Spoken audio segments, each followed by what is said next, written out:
Hi, hello. Welcome to another episode of Isaiah's Newsstand. It's your host, Isaiah Edwards. The date is November the 13th, 2022. Hopefully, this episode is finding you well. Hopefully, you're doing all right. Hey, better than all right. Let's aim for that. Let's aim for good, if not great. So far for me, it's been good. Sunday's been good. I had a good Saturday, good weekend. Let's see, food corner wise, not too much to report.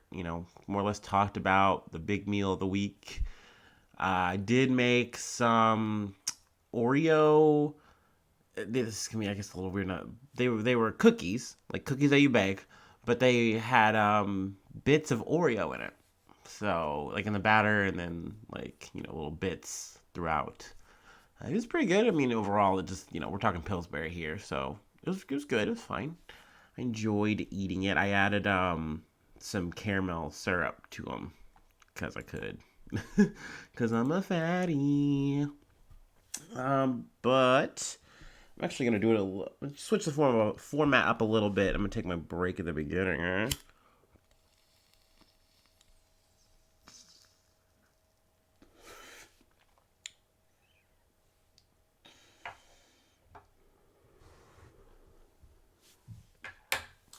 Ooh.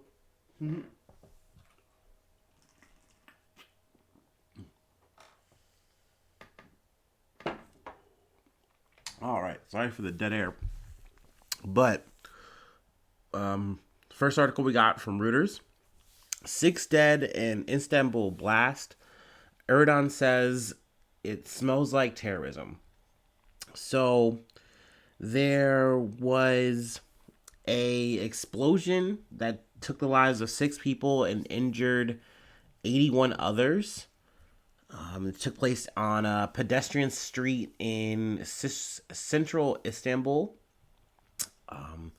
And, the Turkish president, Tayyip Erdogan, has more or less said, hey, this looks like a terrorist act. Now, him and his vice president, Fuat Aktay, um, and then also the interior minister, Soliman Soylu, visited the site of the explosion after the explosion. Um, let's see. I imagine that there's going to be investigations and stuff launched. Um, no one has claimed responsibility for the blast. But Istanbul and other Turkish cities have been targeted in the past by Kurdish separatists, Islamist militants, and other groups, including in a series of attacks in 2015 and 2016. So, there's more there from the Reuters article, but that was kind of breaking news I wanted to kind of cover for today. Some news that took place over the week, and it's still ongoing. But I got this from Al Jazeera. Italy allows 89 people to disembark rescue ship after days at sea. A German humanitarian ship docks in southern Italy, where all 89 asylum seekers on board are allowed to disembark. So that header is the good news. And sadly, that good news was hard enough as it was to get in the situation.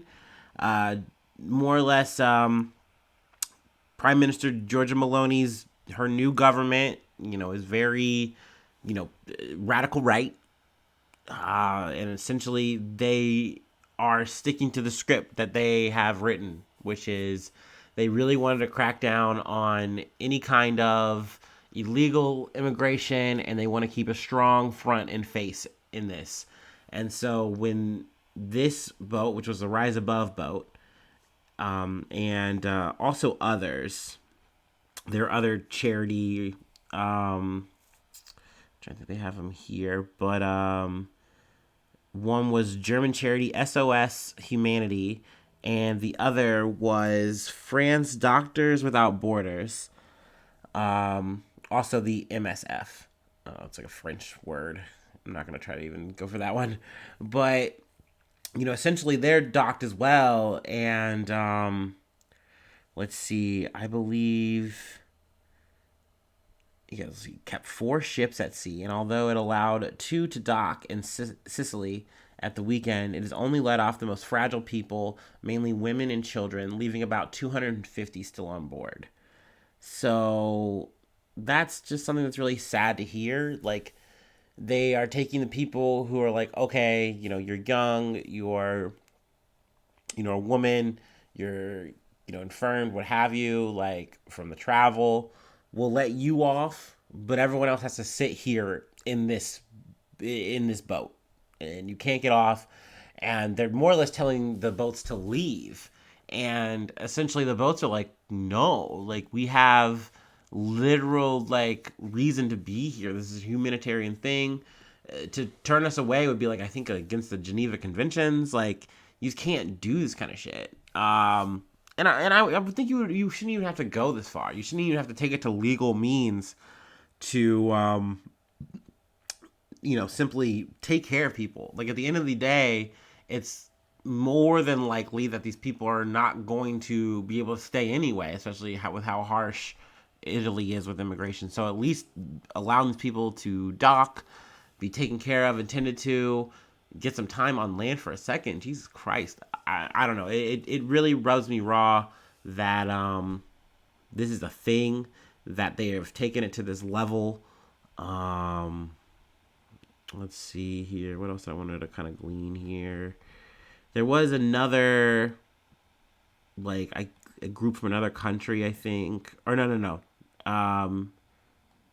Italy's, this is a thing I wanted to read. Italy's Deputy Prime Minister, Matteo Salvini, head of the Anti-Migrant League Party, yummy, cheered the development, tweeting, "Onwards like this. Italy will not be an accomplice of human trafficking.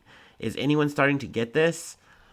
Which is a line that is even echoed here in America when we talk about immigration. And also I've heard it in the UK. A lot of just European Western thought is like, well, we are trying to stop human trafficking. That's a big deal. That's a huge issue, and that's a lot of what's going on in these migrant stories. And it's like, you are taking one aspect of this issue and focusing on it and saying this is why we need to, like, be barbaric to other human beings who are looking to get out of situations of extreme poverty, of, violence, oppression. Like, they're trying to get out of really bad areas and situations. In a lot of ways that are globally caused by Western countries. But that's a whole other podcast. But it's ridiculous to me that people just completely lose their hearts on these kind of issues. It's a greater good thing to me. At the end of the day, it's not like these people are going to even get processed and become, Italians. We're just talking about just giving them the things they need to live, basic human rights stuff. But yeah, I mean, with the new guard, I guess in Italy, it's a little bit weird for that. But I wanted to talk about that. Just kind of I got around to it a little bit late, but hearing that at least one of the boats had gotten, their 89 people off the boat to get, what they needed was good to hear. Let's see. Up next, we have Yahoo Finance. Tyson Foods CFO arrest for public intoxication, trespassing after found asleep in stranger's home. So this was weird. It was a weird story. I know I covered in weeks prior the CEO or CFO, whatever he was. I think he's CEO of Beyond Meat. He had gotten into a whole fiasco over some, like, driving road rage type thing, and he went crazy, beat a dude up, all this shit. Wow, I think he bit a dude's ears. so that I thought that was taking the cake, but apparently the chief financial officer, John R. Tyson, was arrested over the weekend after police say they discovered him asleep in a stranger's home.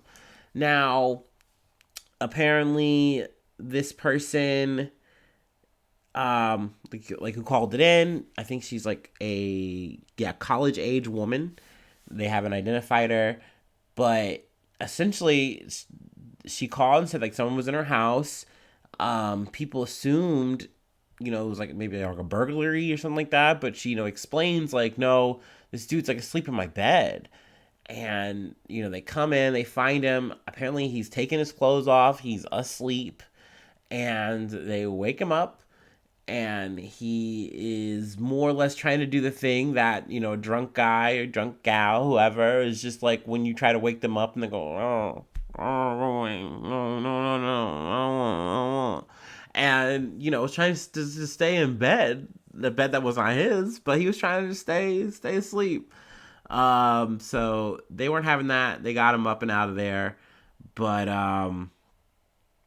yeah, he is going to be charged for that with public intoxication, criminal trespass. Also, this Tyson guy is like 32, my age, so it's like that's crazy that he has quote unquote risen up in this way. But now granted, this is definitely keeping it in the family thing. I mean, if you've noticed that his name is John R. Tyson, we're talking about Tyson Foods.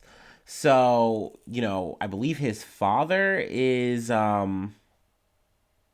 his father is John H. Tyson, and he's a chairman of the board or chair member or whatever. And then his great grandfather, who is John W. Tyson, obviously I like to keep these names consistent. He is the founder. Was the founder? I'm assuming he's not. Or I don't know. I'm not looking it up. But I mean, yeah, he's done other things. Prior to joining Tyson, he did roles in investment banking, private equity. A venture capitalist. We love a venture capitalist. Yeah, he did some stuff. Yeah, JP Morgan. So, yeah, apparently got a little too loose with the juice. It's no good. I'm glad he didn't do anything weird besides, taking his clothes off and going into someone else's bed. That's obviously highly strange. But, at least he didn't do anything to anybody physically. That's a good thing. Glad he didn't bite anybody's ears off. So, yeah, we can roll on out from there. This is a local story I heard kind of just listening to some news and stuff online. And I wound up looking it up and seeing. I was like, God damn, that's so sad. But I got this from Fox 19 Now. Okina man indicted on aggravated murder charges. So the suspect mentioned is Austin Combs, who's 26. He is accused of shooting and killing 43-year-old Anthony King on November 5th. Let's see. And now the reason it's there's a shooting, every day, multiple times in America. That's not strange. Obviously that's a local thing that happens here. But the motive that is being alleged, is just to me really sad and really, disturbing. Not that there's no good reason to kill anybody, obviously, but I guess maybe not. So, I gotta be honest. Sometimes people will cook to try to find a reason to fucking pull the trigger on someone, which is really, once again, upsetting. I'm using that word a lot for this one. But while it's unknown why the shooting occurred, King's wife told Dispatch that Combs had come over multiple times, accusing her husband of being a Democrat, according to 911 calls. So, I mean, look, you're telling me that you think, whatever, hey, this guy is, he's supporting the libs, and, he's part of Biden's America. He's a part of the problem. And you ratchet this up in your head day after day after day after day after day, and you make it so big, so important to you that you have to blow this guy away? And I think he was literally tending a garden and stuff with his wife, just having a day, enjoying the good random weather we're having in November, and all because of his quote unquote political, allegiances or choices, whatever. You're just gonna end him like that? It's insane. It's crazy that you hear more and more stories like this, but the only difference is that it just seems to become closer and closer to your backyard. Um, and I'm not just saying that this is a right wing issue. Extremism is something that is a problem on all sides. But there's just without a shadow of a doubt in my mind that you were seeing it more from people on the right in America. And I would say honestly internationally. Um, but yeah, it's definitely a bummer. It's really sad to hear, and the condolences to the family. Um, I don't know. I mean, if I hear anything about trials and stuff, maybe. But this being such a local thing, I don't know. It might be a lot of work, but hey, maybe so. And if I do, holla. But we got one more to go, so I'm gonna start it the same way I finished.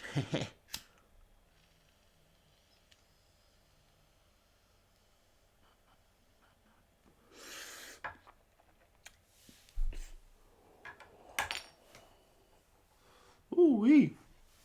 Ooh, this is kind of a random tangent.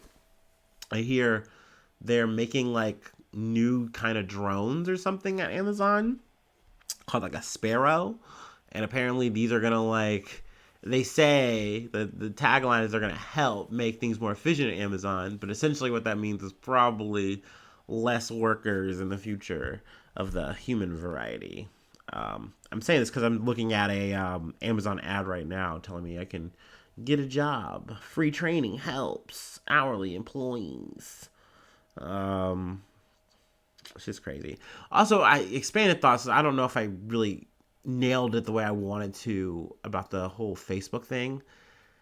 It's still crazy to me that so many people are getting laid off under the guise of like inflation and, quote unquote, Zuckerberg's bad call, at least according to his statement. But really, though, his bad call was banking on this whole idea that the metaverse was the way. It was the truth. It was the light.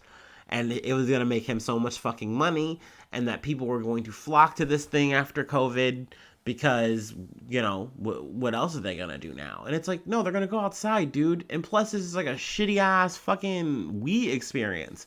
Like, you create one of these little characters, they do not look cool. They do not look authentic, like real people. Like, no, dude. Like, people, and I've said this before when it comes to my like what would it take for me to get plugged in. I'm like, this shit gotta look real, yo. Like, I need the Star Trek like simulation level thing. Like, you know what I mean? I need at least Assassin's Creed, sit in the chair and like you can like play out historical memories in the Animus. Like, it's gotta be deep. And there's no way you're telling me, oh, you can wear this clunky ass headset that's probably gonna make you nauseous. And fumble around while you talk to your friend on VR chat. Which, if you ever go into VR chat, that's a hellscape. So yeah, it's crazy to me that he thought that was just such a great idea and still continues to think that. I don't think he's backed off of it, despite the fact that investors are leaving, they're hemorrhaging money, and now they're at a place where they're like, well, I guess we do need to trim the fat to keep staying like viable. But it's like maybe coming off this badass idea would have been like better, but you can't tell him nothing, and it's his company, I guess. Yeah, I guess he doesn't have like no one's gonna be have the balls enough to vote him off. I guess on a board. I don't know, but it's just crazy to think that this man's gonna try to do more with less, while his all-in bet is just failing day after day. So sorry about that. Thank you for listening to that part. That's not the last article or anything. I just felt the need to like expand on that thought. But I got this from CBS News. Children illegally hired for graveyard shifts cleaning JBS meat plants, feds say. So I thought the story I'd covered earlier, I think it was like a Honda plant or something like that. They had a young teenager working. I believe she was a migrant, and they were just running that situation. It was a whole kerfuffle. I was like, that's big. That's crazy.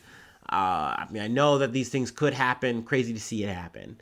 The fact that I'm hearing a story that we haven't even gotten a year from that, and at least 31 children um, were, allegedly legally hired, ranging in age from 13 to 17. And they were there to fulfill the company's sanitation contracts at JBS plants in Grand Island, Nebraska, and Worthington, Minnesota, and at Turkey Valley Farms in Marshall, Minnesota, according to Labor Department officials. So, I mean, that's wild. And seeing like they have pictures and stuff of, excuse me, there's a burp. They have pictures of them doing all this cleaning. They're handling like these high-powered equipments that obviously you should be at least 18 years or older to operate. Sadly, hearing that these kids are like getting like hit with caustic chemical burns at the age of 13, it just sounds so dystopian. It sounds so fucked up. And now, granted, it's not necessarily like JBS, and if you've heard me cover one of these stories before, these companies have really good ways of getting around it, because a lot of times it's through someone else who they're contracting these workers through, so they kind of don't know per se, and it's kind of maybe off their books. But I think it is what is it? The Packers Sanitation Services, or PSSI. And essentially, through them they were getting these workers and they were working. But also, there's been intimidation on these kids to like not talk to, people doing the investigation. There's been deletion of records to try to like, hide the truth. It's just, this is a whole ass fucking mess. Let's see. Initial evidence indicates PSSI may employ minor children under similar conditions at its other 400 operations across the country. So, I mean, this is just what they can like prove. Like, these are things that they feel like they have dead rights on. I mean, it's wild, man. And at the same time, it's wild, but under the fucking state of affairs, the system that we have, at the end of the day, these people just want to make the most money for the cheapest fucking amount they can. And if they can hire these kids, these literal kids, to work for fucking less than whatever, and have them do the job, and they get to like shave a little bit more money into their pocket, they'll take it. And they'll do it time and time again. And obviously shame on all these people. I wish that we had better ways of tracking this and keeping up with it. But, I mean, allowing the system to actually work and protect kids and stuff like that would inevitably affect the bottom line. So I feel like these things never get worked out too hard. There's always cracks to get slipped through, which is very sad and it's very depressing. But, hopefully these kids are in better situations now. Obviously, from their end, I totally understand. I think we all have that thought. You're striving for independence, and I'm gonna walk with me here. You're striving for independence. You wanna, have money, have your own autonomy, all that shit. So like, yeah, you want to work. I remember I wanted to work as a kid. I wanted to like potentially do some McDonald's. I wanted to like potentially do Kroger, but I'm glad that my parents were able to give me a chance to have a childhood, to give me a chance to be a teenager and like focus on school, all that shit. But mind you, a lot of us have those thoughts, but imagine you're in a situation where your parents are not in a good place. The whole family is struggling and you're doing the best you can to get by. And everyone is, and you have to find something. And this company is offering you an option. It's offering you a chance to make some money. So I get it. I get the allure. I get how you get into this situation. But that's on the people who are doing the hiring. Like, that's legally fucked up. It also, in this article, it does throw up the Fair Labor Standards Act. which I'll go ahead and read this real quick. The Fair Labor Standards Act prohibits minors 13 years old and younger from working, and 14 and 15-year-old employees from working later than 9 p.m. from June 1st through Labor Day and past 7 p.m. for the remainder of the year. The law also restricts the number of hours minors can work on school days and prohibits kids from operating hazardous equipment. So it's like, I imagine they're kind of like listing this to maybe show like the quote unquote defense if it does come to light that this like happened, which I mean it does. Like I said, they have pictures, but I know that the company, like PSSI, has like come out staunchly and said, no, we haven't hired anyone underage. We don't do that. That's against our practices. So essentially, maybe they're gonna try to use that as like some kind of loophole or what have you, but that most likely isn't going to hold up, especially if you have pictures of these kids handling things they should not be handling, doing things they shouldn't be doing. Like, these are the kind of like the jobs you're supposed to be getting, like I said, are like really casual, chill jobs. They're not supposed to be backbreaking, dystopian ass fucking labor at meat packing plants. I don't know, call me crazy. I know I'm not a lawyer, I'm just a dude. But I'm assuming that working through the lens, that's not going to line up. But thank you for sticking around. That's more or less all we have for today. Gosh, gee, Willikers. If you'd like to support, I do have a Patreon, patreon.com/Isaiah News. There's a lot of goodies on there for ya. But yeah, become a newsie. It's $5, so there's that. There's a little money, but the money does go to a good cause. It helps me out. It helps the podcast out. Hopefully, I would like to expand, make better equipment purchases, things of that nature. So yeah, I mean, I'd like to blow up, but I do this shit for free anyway. But also you get bonus episodes that I have on my Patreon. Essentially, get to like catch up, get the full. I don't want to say the full load, but I do. But, just more news. It's just more expansion of things, more expansions on my thoughts on what's going on in the world. Let's see. And then you also get a shout out and Discord access. So, things to keep in mind. But I really appreciate you just sticking around, being a friend. Or if you're an enemy listening, I actually appreciate that you did that. I'm glad that you're taking the time to learn about me and the world through me. That's crazy. But whoever you are, wherever you are, hopefully I see you soon for some more good news. I love ya. Bye-bye. Mwah.